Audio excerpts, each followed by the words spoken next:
அப்பொழுது அவர் அவனை ஜனக்கூட்டத்தை விட்டு தனியே அழைத்து கொண்டு போய் என்று சொல்லப்பட்டிருக்கிறது என்றால் அவன் விட்டு கொடுக்கிறான். விட்டு கொடுக்கிறான். ஏங்க வரோம், பின்னாடி இருக்கிற பிள்ளைய ஃப்ரெண்ட்ல அனுப்பி வைங்கனாலே நம்ம விட்டு கொடுக்க மாட்டோம். ஒரு ஜனக்கூட்டத்தின் நடுவில் இயேசு வரார். இவனுடைய ரிக்வெஸ்ட் அல்ல. இப்போ ஒரு குஷ்டரோகி வரான் பாருங்க, அவனை கூட்டிட்டு போனா அவன் போவான். ஏன்னா அவனாக வந்தது, இவனாக வரவில்லை. இவன் அதாவது ஒழுங்கா பேச முடியாது, ஒன்னும் கேட்காது. இப்படிப்பட்டவனுக்கு என்ன டெசிஷன் எடுக்க முடியும், என்ன தீர்மானிக்க முடியும்? உண்மையை சொல்லணும்னா ஒரு பேதையா இருக்கிற சூழ்நிலை. ஜனக்கூட்டத்திலிருந்து இயேசு அவனை கூட்டிட்டு போகும்போது அவன் உடனே கைய அப்படிலாம் சொல்லவே இல்லை. அடுத்து என்ன செய்ய போறார் ஒண்ணும் தெரியல. ஆனா அவன் தன்னை எளிதாக்குகிறான். பிடிச்சு இழுத்து இல்ல இங்க வா அப்படி சொல்லி கூட்டிட்டு எதுவுமே பேசல அவன்கிட்ட. ஏன்னா அவன்கிட்ட பேசினா ஒன்னும் கேட்காது. அவனுக்கு ஒன்னும் கேட்காது, நமக்கு ஒன்னும் புரியாது. இதான் வித்தியாசம். அதனாலதான் சில இடத்துல நான் அவருடைய தயவுக்காக நிற்கும் போது அப்படியே கையை பிடிச்சு இழுக்கிறாரு. ஆனா நம்ம என்ன பண்றோம்னா அவரை பிடிச்சு இழுக்க பார்க்கிறோம். 4வது அதிகாரத்தில் எடுக்க வேண்டாம், யாத்திராகமம் 4வது அதிகாரத்துல மோசே தன்னை கடினமாக்கினான். இதனால என்னாச்சு தெரியுமா? தேவனுக்கு கோபமும் வந்தது. வேதம் சொல்லுகிறது, தேவன் அவனை கொல்ல பார்த்தார் என்று.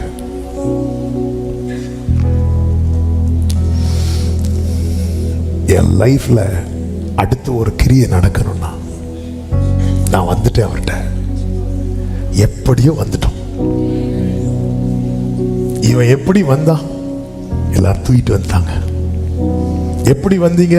இன்னார் கொண்டு வந்தாங்க. எப்படியோ வந்துட்டோம். இனி அடுத்து ஒரு காரியம் இருக்கிறது. அவர் உங்களை அப்படி கைப்பிடிச்சு கூட்டிட்டு போக போறார்.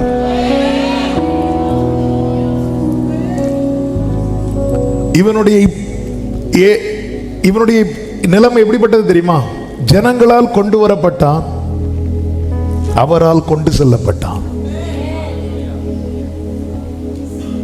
ஜனங்களால் கொண்டு வரப்பட்டான், அவரால் கொண்டு செல்லப்பட்டான். 4 வாலிபர்கள் ஒரு திமிர்வாதக்காரனை தூக்கிட்டு வந்தாங்க.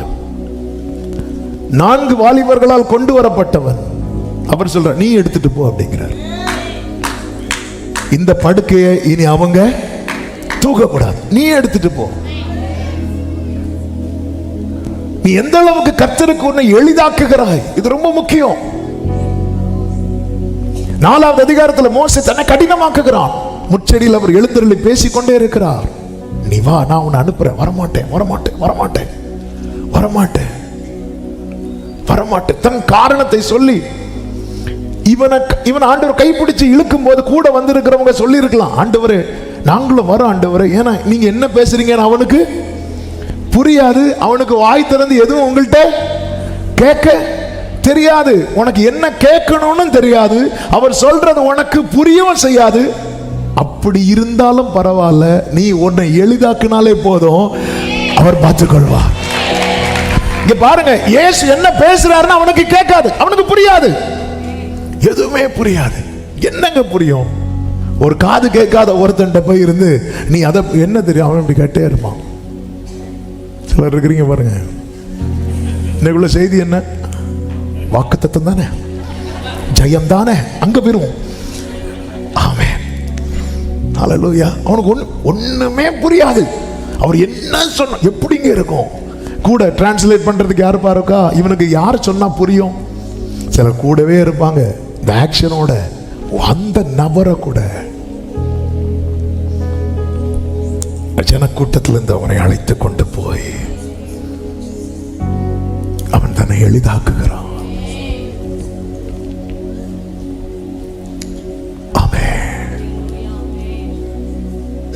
ஆண்டவருக்கு உங்களை எளிதாக்குங்கள்.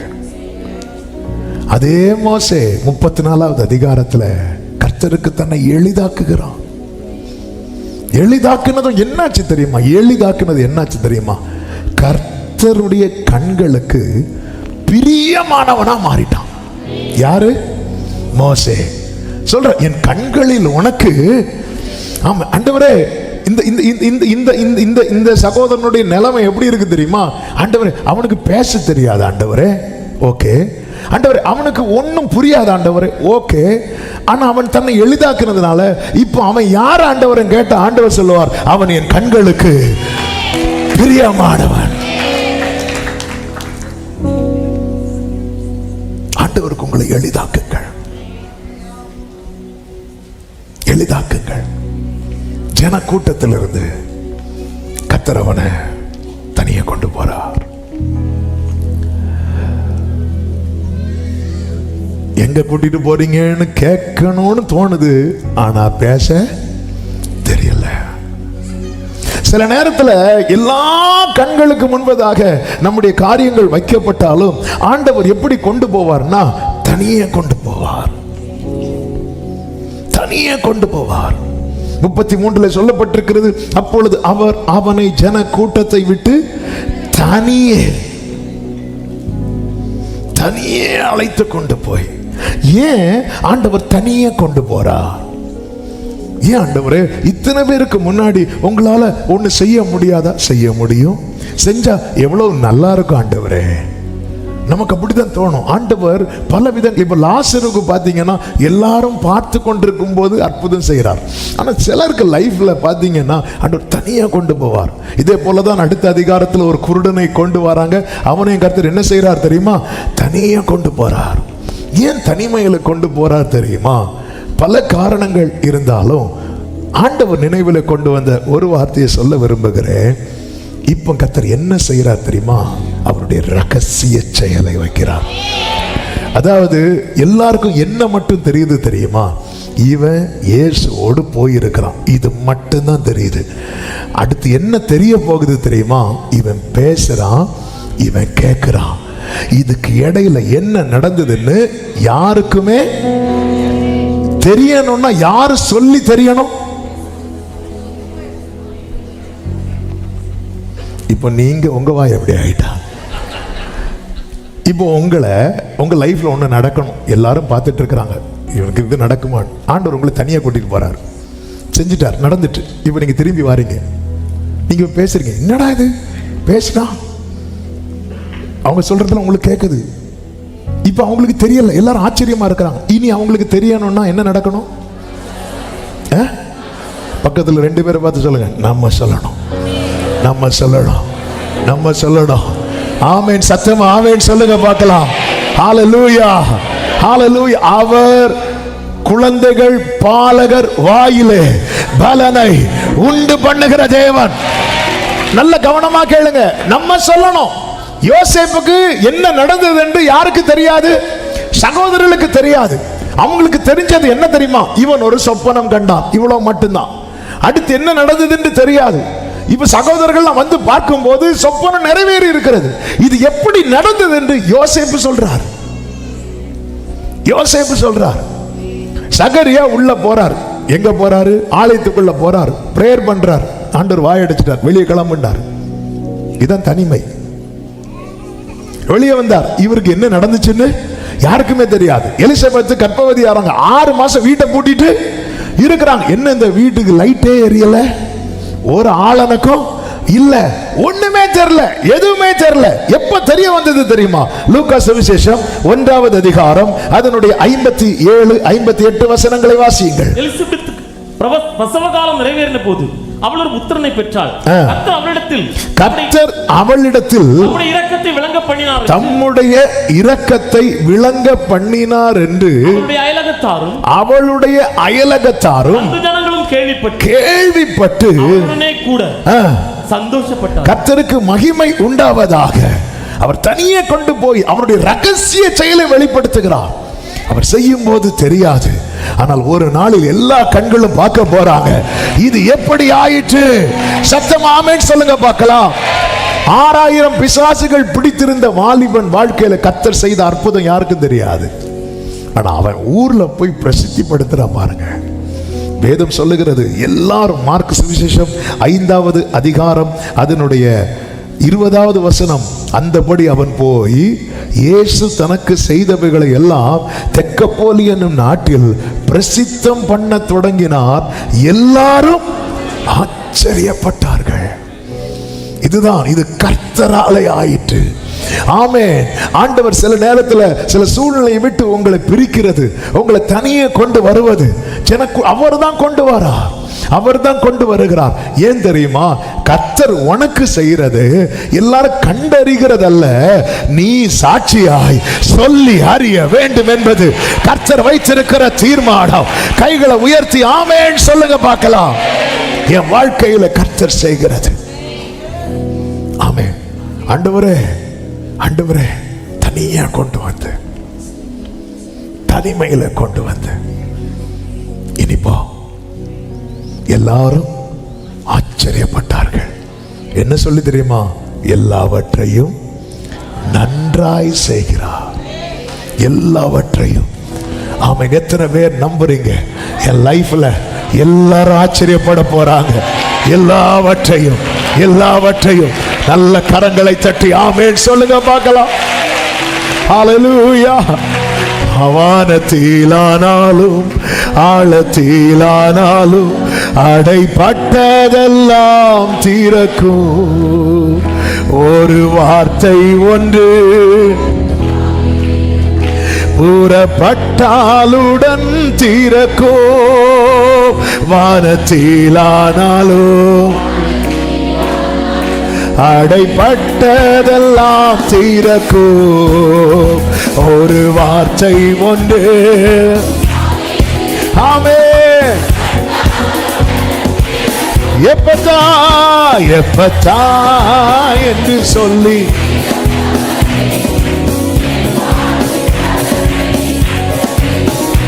எப்பத்தா. ஆமென். ஹல்லேலூயா. கர்த்தருக்கு மகிமை உண்டாவதாக. இப்பொழுது கர்த்தர் என்ன செய்கிறார் தெரியுமா? அவனை தனியே கொண்டு போறார்.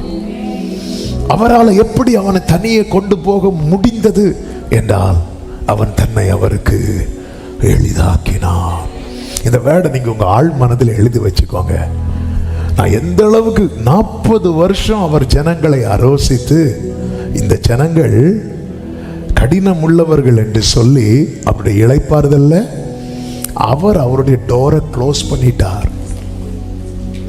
நம்ம லைஃப்ல யார் வேணாலும் வாசல் அடைக்கலாங்க, மேட்டரே கிடையாது. ஆனா கர்த்தர் அடைச்சிட்டார்னா அவரை குறித்து என்ன சொல்லப்பட்டிருக்கிறது? அவர் பூட்டக்கூடாதபடி திறக்கிறவர் மட்டுமல்ல, திறக்க கூடாதபடி பூட்டுகிறவர். வேளையின் கதவை யார் அடைத்தா? கர்த்தர். நோவா அடைச்சிருந்தா என்ன இருக்கும் தெரியுமா? சொந்தக்காரங்களும் வெளியே இருக்கிறாங்க. நோவான்னு கத்தட்டினா நோவா என்ன பண்ணிருப்பாரு? திறந்திருப்பார். கர்த்தர் அடைக்கிறார். சிலரை உள்ள விட்டா நோவா வெளியே போயிருந்திருப்பார், அது வேற. ஆமே, கர்த்தருக்கு தெரியும் யார் உள்ள இருக்கணும்.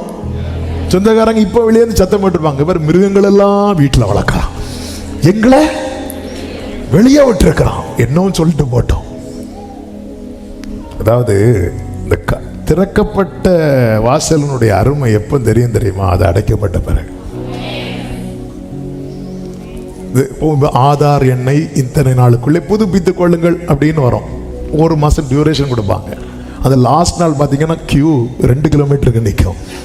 1 மாசம் சும்மா தான் இருந்திருக்கும். ஏன் இப்போ வராங்க தெரியுமா? சேங்கல் என்ன பண்ண போறாங்க? அதை அடைக்க போறாங்க. ஆமென். ஆண்டவர் நம்ம கடினமாக்கி கடினமாக்கி அவர் செய்யட்டும் செய்யட்டும் செய்யட்டும் கடினமாக்கி ஆண்டவர் விட்டுட்டாருன்னு வைங்கள. நம்ம லைஃப்ல நேரிடக்கூடாத சில காரியங்கள் உண்டு. அதுல ஒன்றுதான் 3 வருஷம் கூட இருந்த யூதாஸ்ட கிளம்பு அப்படின்ட்டார். சரி நீ போடா அப்படின்ட்டார். இப்படி ஒண்ணு மட்டும் நம்ம லைஃப்ல வந்துட்டு அவுட். யூதாஸ் மரித்தது அந்த இடத்துலயே மறிச்சிட்டான். யூதாஸ் நீ போ, நீ ஆக வேண்டியதை பாரு அப்படின்ட்டார். அவன் போனதும் இயேசு என்ன சொல்லுவார் தெரியுமா? இப்பொழுது மனுஷகுமாரன் மகிமைப்படும் வேளை வந்தது அப்படின்னார். அதே போல எந்த அளவுக்கு உங்களை எளிதாக்க முடியுமோ கர்த்தர் இந்த நாளிலே இந்த வார்த்தை அநேக உள்ளங்களில் பேசி கொண்டிருக்கிறார். ஜன கூட்டத்திலிருந்து கர்த்தர் அப்படி கூடும்போது அவன் அப்படி போயிட்டே இருக்கிறான். அடுத்து என்ன நடக்க போகுது தெரியாது, அடுத்து என்ன செய்ய போறார் தெரியாது, இல்ல தூக்கிட்டு போயிட்டு என்ன பண்ண போறாருன்னு தெரியாது. ஆனா எளிதாக்குறான், எளிதாக்குறான். மரியாள் வந்து சொல்றான், அவர் உங்களுக்கு என்ன சொல்றாரோ தண்ணீரை மொண்டு கொண்டு கொடுங்க அப்படிங்கிறார். தண்ணீரை எடுத்து கொடுங்கன்னு தான் சொல்றார். இப்போ அது ரசமா மாறிச்சா டேஸ்ட் பண்ணி பாரு, ஒன்றும் சொல்லல. சிலர் அப்படி டேஸ்ட் பண்ணி பார்க்குறாங்க, ரசம், தண்ணீரை எடுத்து கொடு. தெரியாது, தெரியாது. பார்க்க பரியாசமாக தான் இருக்கும். பார்க்குறவங்களுக்கு என்னது முட்டாள்தனம் பண்ணிட்டு இருக்கிறான். நீங்க என்ன பண்ணிட்டு இருக்கிறீங்க? ஆண்டவர் சொன்னார் புத்தகத்தில் எழுதி வைன்னு. நான் எழுதி எழுதி ஜோம் பண்ணிட்டு இருக்கிறேன். சிரிப்பாங்க. கடைசியில் உங்க சாட்சி வாசிக்கும் போது அவங்க முன் இருப்பாங்க, நீங்க சிரிப்பீங்க. அப்படிதான், அப்படிதான், அப்படிதான்.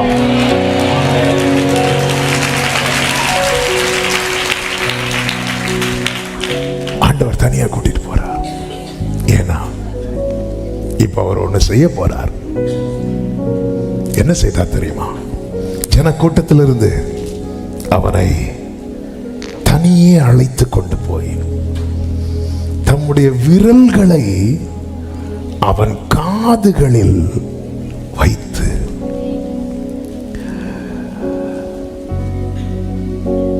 அடுத்த காரியத்தை அடுத்து சொல்றேன். அவர் எங்க கை வைக்கிறார் பாருங்க. எங்க அடைப்பட்டிருக்கிறதோ அங்க அவர் கை வைக்கிறார். நீ தனியா அவரோடு போக பழகிட்டேனா, எங்க அடைப்பட்டிருக்கிறதோ, எது அடைப்பட்டிருக்கிறதோ அதில் அவர் கையை வைப்பார். அவருடைய விரல்களை, அவருடைய விரல்களை. ஏன் விரல வைக்கிறார்? ஏன் விரல வைக்கிறார்? தாவீது சொல்லுகிறார், உம்முடைய கரங்கள் என்னை உண்டாக்கி உருவாக்கிட்டு. ஆண்டவர் மனுஷனை படைக்கிற இந்த விரல வச்சுதான், விரல வச்சுதான். இந்த கம்பெனியில இருந்து நம்ம ஒரு பொருளை வாங்குறோம், பிராண்டட் ஐட்டம் வாங்குறோம், ரிப்பேர் ஆச்சுன்னா நம்ம எங்க தான் கொண்டு கொடுக்கணும் தெரியுமா? அந்த கம்பெனில தான் கொண்டு கொடுக்கணும். இதுதானே சொல்லி நம்ம ரிப்பேர் பண்ணுவோம் பாருங்க. திருப்பி மாட்டும் போது ஒரு ஸ்க்ரூ மிஸ் ஆயிருக்கும். நம்ம எப்படியோ அட்ஜஸ்ட் பண்ணி கம்பெனியில் கொண்டு கொடுத்து தான் பார்த்து தான் கேட்போம், யாரோ கலத்தி இருக்கிறாங்க. அந்த கிருபை விட்டவங்க நாங்க தான். நாங்கள் ட்ரை பண்ணி கலத்தி நேர கம்பெனியில் போயிரு. ஆமே, கம்பெனிக்காரனுக்கு அது டபுள் வேலையாயிரும். அதனால தான் சொல்லுவோம், சார் எதனால கம்பெனிக்கு வந்திருக்க சார், வண்டி எது ஆகட்டும். அவர் தான் நாங்கள் உருவாக்குனார். மண்ணை பிசைந்து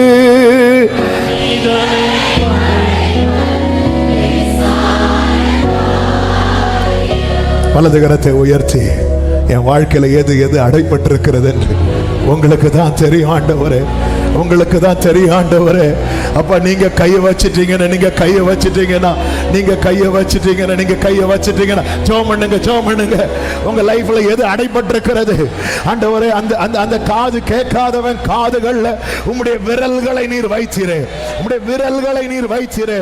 என் லைஃப்ல இது இது அடைபட்டிருக்கிறது, இது இது அடைபட்டிருக்கிறது. உங்க விரல்கள், உம்முடைய விரல்கள், உம்முடைய விரல்கள், உம்முடைய விரல்கள், உம்முடைய விரல்கள்.